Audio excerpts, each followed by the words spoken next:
Good morning friends.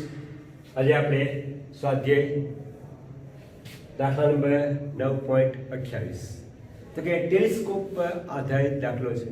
હવે ટેલિસ્કોપમાં બે પ્રકારના બહિર્ગોળ લેન્સ હોય. એક વસ્તુ તરફનો લેન્સ અને શું કહેવાય ઓબ્જેક્ટિવ અથવા વસ્તુ લેન્સ, અને જે આંખ તરફનો હોય તેને આપણે આઈપીસ અથવા નિત્યકાચ તરીકે ઓળખીએ છીએ. ટેલિસ્કોપમાં વસ્તુ કાચ એટલે કે ઓબ્જેક્ટિવનો વ્યાસ અને કેન્દ્ર લંબાઈ એ આઈપીસ કરતાં મોટા હોય છે. એનું આપણે કારણ આગળ ભણી ગયા છીએ. શા માટે મોટા રાખવામાં આવે છે તો કે બે ફેક્ટર આધારિત હોય છે જે પ્રતિબિંબ મળે છે. તે લાઇટ ગેધરિંગ પાવર અને એક મેગ્નિફિકેશન. Okay, magnification. ઓકે, હવે 9.28માં એક નાના ટેલિસ્કોપમાં 140 સેન્ટીમીટર કેન્દ્ર લંબાઈ ધરાવતો બહિર્ગોળ ઓબ્જેક્ટિવ અને 5 સેન્ટીમીટર ધરાવતો આપણે એક આઈપીસ લીધેલો છે. તો આપણે આ ટેલિસ્કોપની વિભેદન શક્તિ આપણે શોધવાની છે. તો કે ઓબ્જેક્ટિવની કેન્દ્ર લંબાઈ ટેલિસ્કોપમાં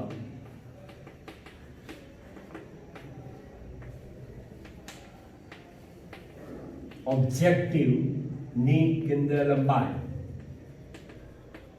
આપણે એની એફઓ કહીએ તો 140 સેન્ટીમીટર અને આઈપીસ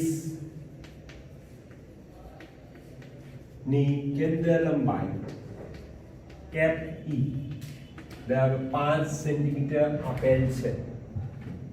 તો આ ટેલિસ્કોપની મોટો શક્તિ શોધવાની છે. ક્યારે તો કે પહેલું, જો ટેલિસ્કોપ વડે રચાતું પ્રતિબિંબ અનંત અંતરે હોય એટલે કે ઇન્ફાઇનાઇટ અંતરે રચાતું હોય ત્યારે મોટો શક્તિ કેટલી, અને ટેલિસ્કોપ વડે રચાતું પ્રતિબિંબ લઘુત્તમ સ્પષ્ટ દ્રષ્ટિ બિંદુ પાસે હોય ત્યારે મોટો શક્તિ આપણે શોધવાની છે. પહેલું, ટેલિસ્કોપની સામાન્ય ગોઠવણી માટે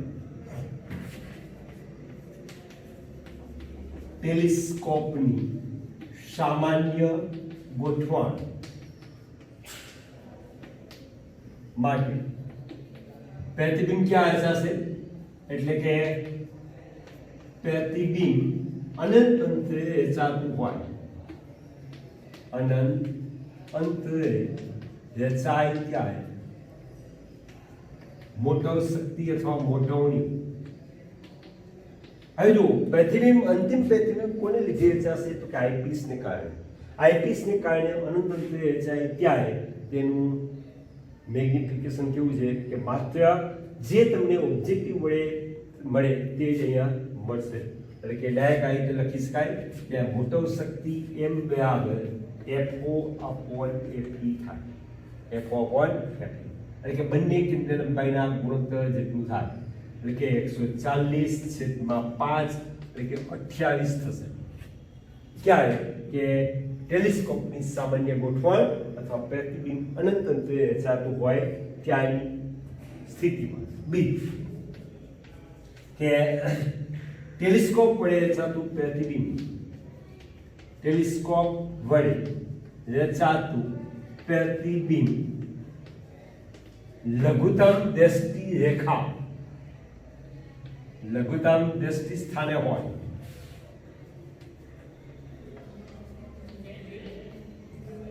હોય ત્યારે તો કે ત્યારે ટેલિસ્કોપની મોટવણી, ટેલિસ્કોપની મોટવણી તો કે એમ બરાબર શું થશે આપણે તો કે ઓબ્જેક્ટિવની મોટવણી એને ગુણ્યા આઈપીસની મોટવણી MO into M, FO upon FE, અને અહીંયા થશે 1 plus FE upon D. જો સામાન્ય રીતે માઇક્રોસ્કોપના કિસ્સામાં આઈપીસની મોટવણી 1 plus D upon FE હતી, પણ ટેલિસ્કોપ છે પરિણામે મોટવણીનું સમીકરણ 1 plus FE upon D થશે. શા માટે તો કે સૌપ્રથમ અહીંયા ઓબ્જેક્ટિવ વડે પ્રતિબિંબ રચાય છે અને તે પ્રતિબિંબ કોના વડે તો કે આઈપીસ વડે અંતિમ પ્રતિબિંબ રચાય છે અને આઈપીસની કેન્દ્ર લંબાઈ છે તે ઓબ્જેક્ટિવ કરતા નાની હોય છે. અને 28 એ 1 પ્લસ FE આપણને આપ્યું છે 5 અને D છે 25 આથી 28 એ 1 પ્લસ 1/5 એટલે કે 28 એની ગુણ્યા 6 ભાગ્યા 5 એટલે આપણે થશે 33.5 સેન્ટીમીટર 33.5 આ થશે ટેલિસ્કોપની સંયુક્ત મોટવણી કે જ્યારે પ્રતિબિંબ છે તે લઘુત્તમ દ્રષ્ટિ અંતે જાય ત્યાં. તો મિત્રો બહુ ઈઝી દાખલો છે, માત્ર એક અહીંયા ધ્યાન આપવાનું છે કે નાના ટેલિસ્કોપ માટે આપણે ME એટલે કે આઈપીસની મોટવણી 1 પ્લસ D/F ની જગ્યાએ 1 પ્લસ FE/D આપણે લેવાનું છે.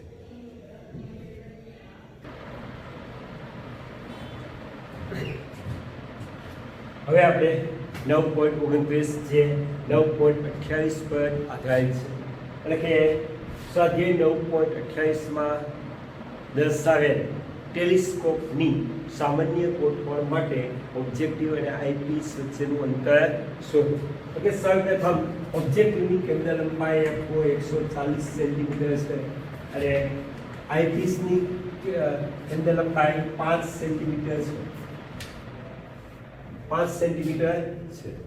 આથી ટેલિસ્કોપની સામાન્ય ગોઠવણીમાં સામાન્ય ગોઠવણ માટે ઓબ્જેક્ટિવ અને આઈપીસ વચ્ચેનું અંતર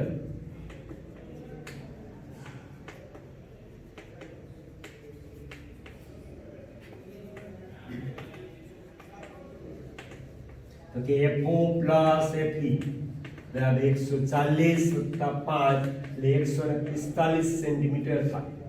હવે બી પાર્ટમાં શું આપેલું છે? જો આ ટેલિસ્કોપનો ઉપયોગ 3 કિલોમીટર દૂર રહેલા 100 મીટરના ટાવરને જોવા માટે કરવામાં આવે તો ઓબ્જેક્ટિવ વડે મળતા પ્રતિબિંબની ઊંચાઈ શોધો.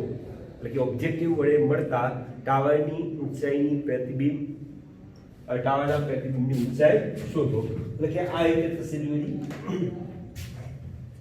આ ટાવર છે 100 મીટર ઊંચું.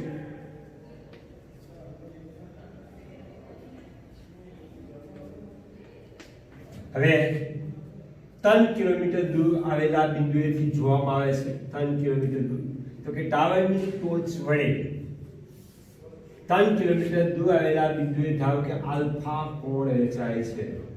આલ્ફા કોણ રચાય છે તો આમ લખી શકાય. ધારો કે 100 મીટર ઊંચા ટાવર વડે 3 કિલોમીટર દૂર આવેલ બિંદુએ રચાતો કોણ આલ્ફા હોય તો કે tan આલ્ફા બરાબર સામેની બાજુ છેદમાં પાછળની બાજુ 100 મીટર ભાગ્યા 3000 મીટર બરાબર 1/30 રેડિયન આટલો કોણ બને. આલ્ફા ખૂબ જ નાનો હોવાથી તો કે tan આલ્ફા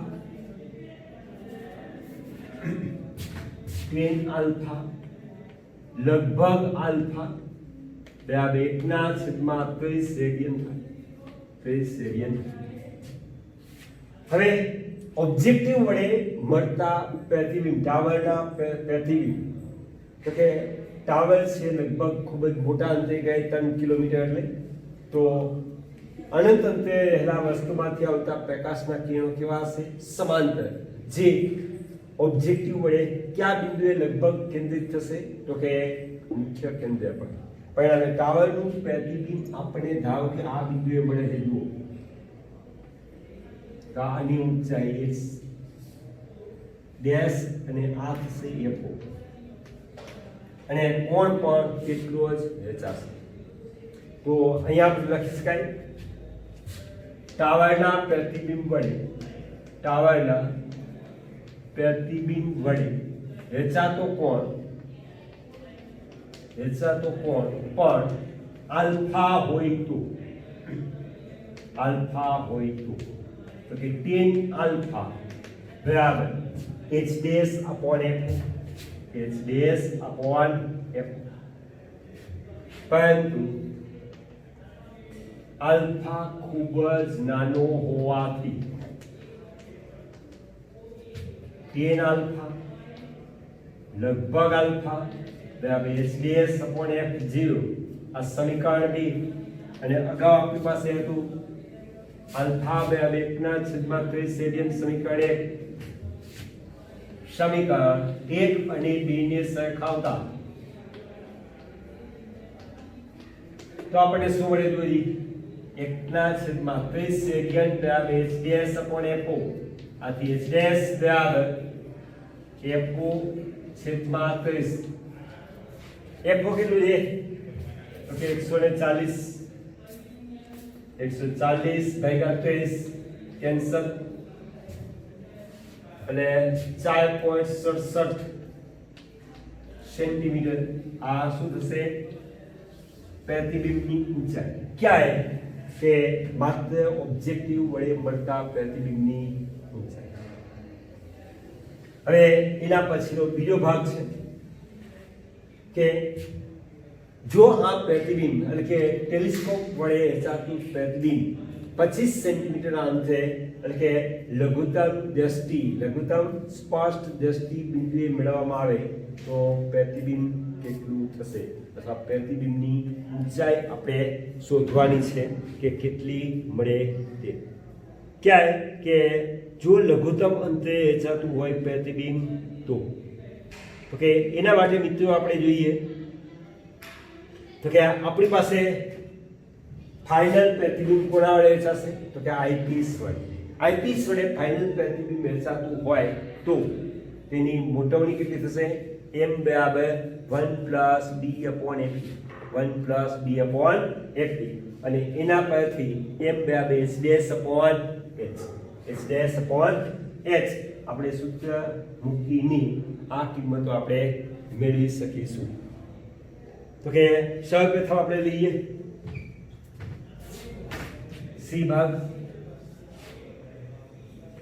એટલે કે જો પ્રતિબિંબ 25 સેન્ટીમીટર અંતરે વેચાય, અંતિમ પ્રતિબિંબ અંતે વેચાય તો કે આઈપીસની મોટવણી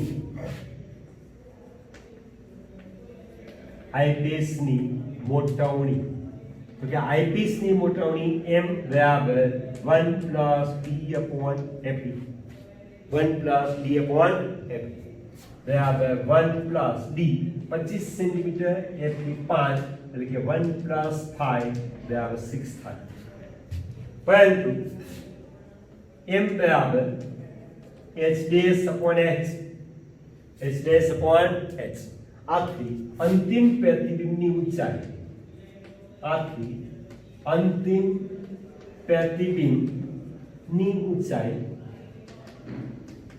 કે h ડેશ બરાબર m × h. હવે m આપણી પાસે છે કેટલું છે? 6, અને h છે 4.67, બરાબર. તો મિત્રો આની આપણે ગણતરી કરીને સાદુરૂપ આપજો, એટલે કે h ડેશ તમને મળી જશે લગભગ 25 કે 26 સેન્ટીમીટરની આજુબાજુ મળશે. તો આ થયો આપણે ટેલિસ્કોપ પર આધારિત દાખલો. સૌપ્રથમ તો ઓબ્જેક્ટિવ અને આઈપીસ વચ્ચેનું અંતર, ત્યારબાદ માત્ર ઓબ્જેક્ટિવ વડે પ્રતિબિંબ વેચાતું હોય ત્યારે પ્રતિબિંબની ઊંચાઈ, અને અંતિમ પ્રતિબિંબની ઊંચાઈ h ડેશ.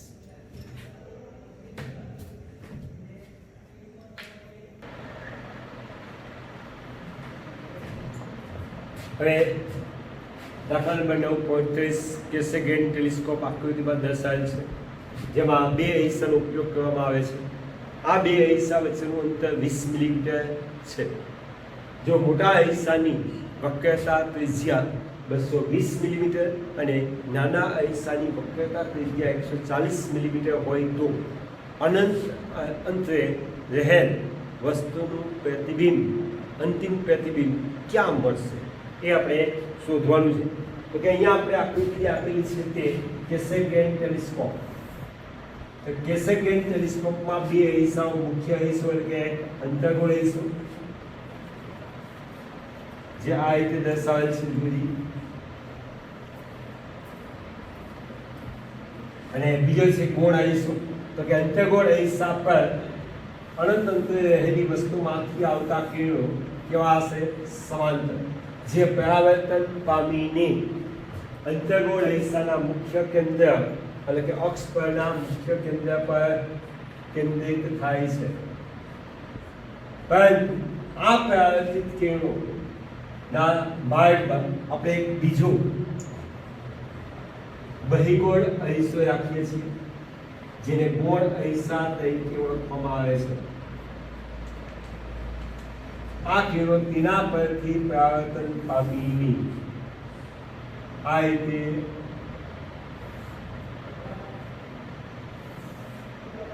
આઈપીસ પાસે કેન્દ્રિત થાય છે. આઈપીસ પાસે કેન્દ્રિત થાય છે. આ મુખ્ય અરીસો, મુખ્ય અથવા અંતર્ગોળ અરીસો. આ છે ગૌણ અથવા બહિગોળ. ગૌણ અથવા બહિગોળ અરીસો.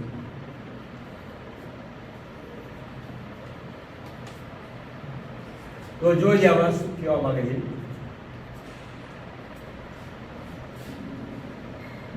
તો કે મુખ્ય અરીસો અથવા મોટા અરીસાની વક્રતા ત્રિજ્યા, મોટા એટલે કે અંતર્ગોળ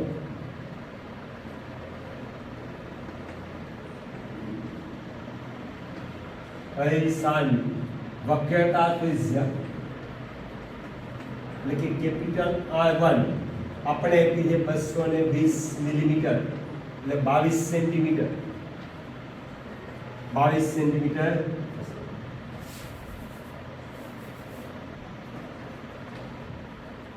હવે ત્યારબાદ નાના એટલે કે બહિગોળ અરીસાની વક્રતા ત્રિજ્યા તો કે R2 બરાબર 140 મિલીમીટર બરાબર 14 સેન્ટીમીટર આપેલી છે. 14 સેન્ટીમીટર આપેલી છે. તેમજ બંને અરીસા વચ્ચેનું અંતર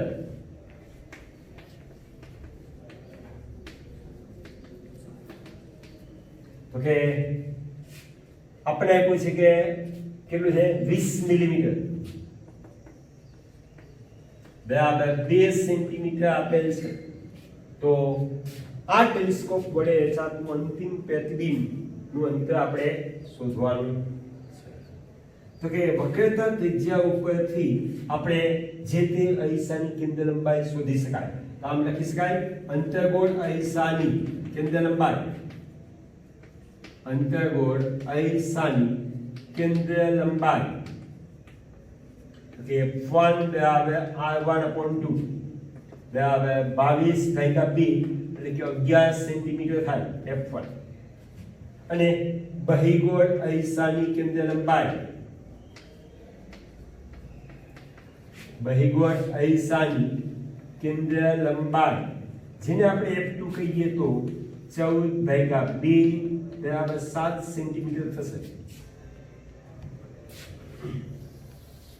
હવે અનંત અંતરે રહેલી વસ્તુમાંથી આવતા પ્રકાશના કિરણો મુખ્ય અરીસા એટલે કે અંતર્ગોળ અરીસા વડે પરાવર્તન પામી અને F1 અંતરે કેન્દ્રિત થાય છે. હવે અનંત અંતરે રહેલ વસ્તુમાંથી આવતા સમાંતર કિરણો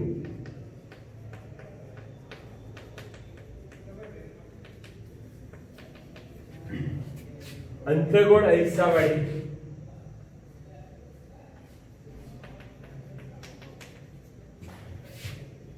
અંતર્ગોળ અરીસા વડે પરાવર્તન પામી F1 અંતરે કેન્દ્રિત થાય છે. F1 અંતરે કેન્દ્રિત થાય છે. હવે માર્ગમાં રહેલા બહિગોળ અરીસા વડે તથા માર્ગમાં રહેલ બહિગોળ અરીસા વડે પરાવર્તન પામે છે। આથી બહિગોળ અરીસા માટે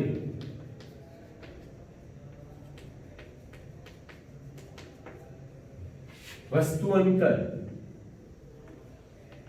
તો કે u બરાબર f1 માઈનસ b। f1 છે 11 ઓછા b બરાબર 9 સેન્ટીમીટર। હવે અરીસાના સમીકરણ કોના માટે તો કે બહિગોળ માટે 1/f2 બરાબર 1/u પ્લસ 1/b।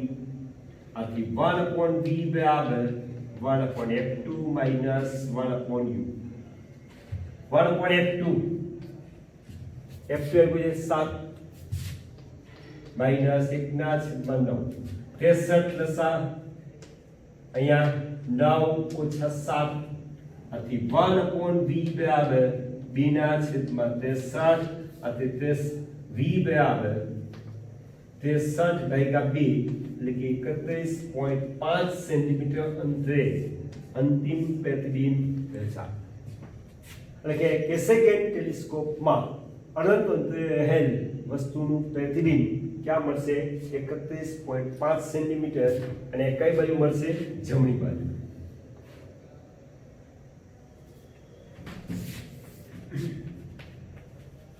આમ અંતિમ પ્રતિબિંબ અરીસાની જમણી બાજુ 31.5 સેન્ટીમીટર અંતરે રચાશે।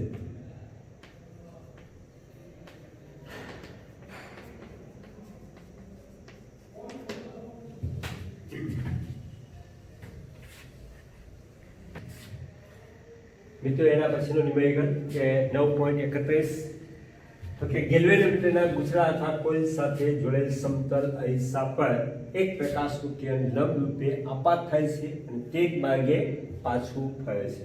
હવે જ્યારે ગુછરાની કોઇલમાંથી અથવા ગેલ્વેનોમીટરના ગુછરામાંથી વિદ્યુત પ્રવાહ પસાર કરવામાં આવે ત્યારે સમતલ અરીસો છે તે 3.5 ડિગ્રીનું કોણીય સ્થાનાંતર અનુભવે છે અથવા સ્થાનાંતર અનુભવે છે। તો પડદા પર એટલે કે અરીસાથી 1.5 મીટર અંતરે રહેલા પડદા પર પરાવર્તિત બિંદુ એટલે કે પરાવર્તિત સ્પોટ પરાવર્તિત કિરણનું જે બિંદુ મળે છે તેનું સ્થાનાંતર કેટલું હશે। એટલે કે શું કહેવા માંગે જોઈએ આપણે આકૃતિ વડે સમજીએ તો કે આ એક સમતલ અરીસો છે જે ગેલ્વેનોમીટરની કોઇલ સાથે જોડેલ છે। આ સમતલ અરીસા પર એક પ્રકાશનું કિરણ લંબ રૂપે આપાત કરવામાં આવે છે અને તે જ માર્ગે પાછું ફરે છે। હવે ગુછરાની કોઇલમાંથી વિદ્યુત પ્રવાહ પસાર કરવામાં આવે ત્યારે આ સમતલ અરીસો છે તે 3.5 ડિગ્રીનું કોણાવર્તન અનુભવે છે। એટલે કે થીટા બરાબર 3.5 ડિગ્રીનું કોણાવર્તન અનુભવે છે।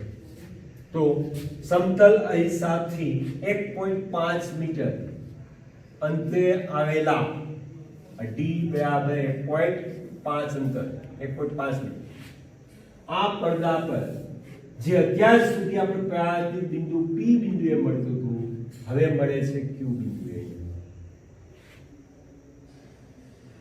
તો pq અંતર આપણે શોધવાનું છે d કેટલું થાય છે। તો કે સૌપ્રથમ આ ખૂણો થીટા છે તો આ કોણ 2 થીટા થાય। આ કોણ કેટલો થશે 2 થીટા। એટલે કે જ્યારે સમતલ અરીસો થીટા જેટલું આવર્તન અનુભવે છે ત્યારે અથવા ભ્રમણ કરે છે ત્યારે એટલે કે m થી m' સ્થિતિમાં આવે છે ત્યારે પરાવર્તિત કિરણ 2 થીટા જેટલું શું અનુભવે છે કોણાવર્તન અથવા પરિભ્રમણ અનુભવે છે। આથી પરાવર્તિત બિંદુનું પડદા પર સ્થાનાંતર કેટલું થશે PQ એટલે કે D એટલે કે જ્યારે સમતલ અરીસો થીટા જેટલું અથવા થીટાનું કોણાવર્તન અનુભવે છે ત્યારે અનુભવે એટલે કે M માંથી M ડેશ સ્થિતિમાં પરિભ્રમણ કરે ત્યારે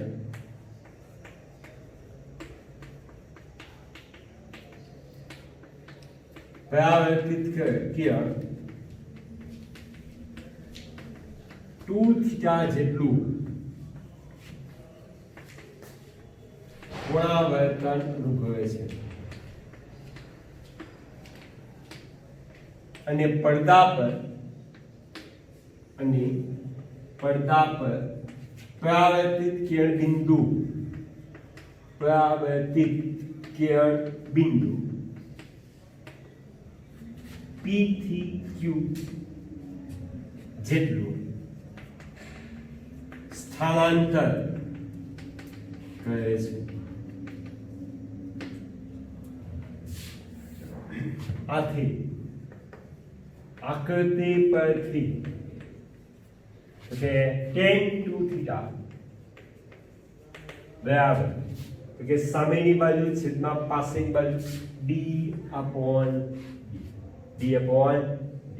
આથી સ્મોલ d બરાબર d into tan 2 થીટા હવે d તમને આપેલું છે 1.5 મીટર એને ગુણ્યા tan 2 થીટા 3.5 ડિગ્રી બરાબર 1.5 tan 7 ડિગ્રી d બરાબર આથી 1.5 tan 7 ડિગ્રી એટલે નેચરલ ટેન્જન્ટમાં 7 ડિગ્રી અને 0 મિનિટ જોવામાં આવે તો તેનું મૂલ્ય મળે છે 0.1228 એટલે 0.28 મળશે કેમાં નેચરલ ટેન્જન્ટમાં 7 ડિગ્રી 0 મિનિટનું ખાનું જોવામાં આવે ત્યારે તો આનો ગુણાકાર થશે 0.1842 મીટર આથી 18.42 સેન્ટીમીટર જેટલું પરાવર્તિત કિરણ બિંદુ પડદા પર સ્થાનાંતર અનુભવશે જે જ્યારે સમતલ અરીસો સામાન્ય સ્થિતિમાં એટલે કે લંબ રૂપે પ્રકાશ આપાત થતો હોય ત્યાં P બિંદુએ મળતું હતું હવે કોઇલમાં વિદ્યુત પ્રવાહ પસાર થવાથી સમતલ અરીસો 3.5 ડિગ્રીનું આવર્તન અનુભવે છે પરિણામે પડદા પર આ પરાવર્તિત બિંદુ છે તે D એટલે કે 18.42 સેન્ટીમીટરનું સ્થાનાંતર અનુભવે છે તો આ થયો દાખલો અને જવાબ